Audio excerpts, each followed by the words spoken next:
चंदा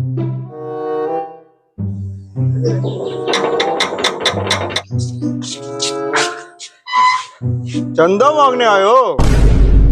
पहले ही बता दूं भाई, मेरे मोहल्ले के जागरण में 51 रुपए चंदे दे दिए हैं। अब नहीं दूंगा चंदा, अगले साल आना।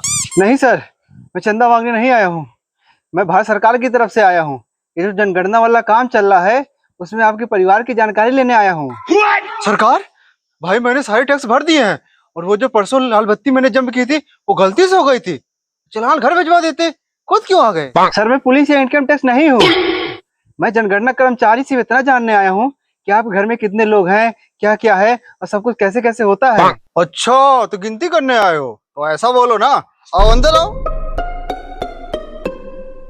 आओ, यहाँ कुर्सी लगा है, कुर्सी पे बैठो। हाँ पूछो जो पूछना है। आपका पूरा नाम बताइए सर, क्या है? पप्पू कुमार, उर्फ मोहल्ले का जेम्स बॉन्ड। और आप रजिस्टर में से पप्पू कुमार ही लिखना। सरकार को ज्यादा जानकारी देना ठीक नहीं होता। आपकी उम्र? वैसे तो मेरा दिल अभी 18 साल का जवान है, पर आधार कार्ड वाले कमीनों ने 50 साल लिख दिया है। ठीक है सर, 50 साल।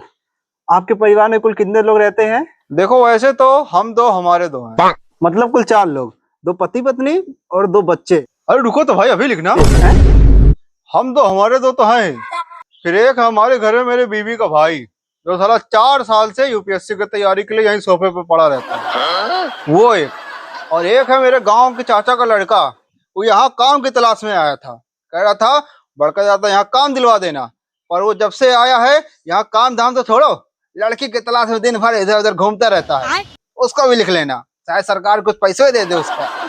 ओह, मतलब 4 और 2 कुल मिला जो 6 लोग रहते हैं। अरे रुको रुको, हैं? उसके बाद है हमारा एक कुत्ता, वाह शेरू। सर, जानवरों की गिनती नहीं होती इसमें सिर्फ इंसानों को गिना जाता है। क्या मतलब नहीं होती? शेरू इस घर का मुख्य सदस्य है, और वो मेरे साले से ज्यादा होशियार है, और मेरे गांव वाले चाचे के लड़के से कम खाना खाता है। उसकी भी गिनती करो, उसका भी नाम लिखो, शेरू कुमार लिखो उसमें।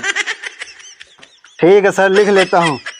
अब बताइए, आपके परिवार का मुख्य व्यवसाय क्या है? क्या करते हैं आप? मैं एक डिजिटल इंफॉर्मेशन डिस्ट्रीब्यूटर और सोशल मीडिया मेकर हूँ। वाह, ये कोई नई IT फील्ड है क्या?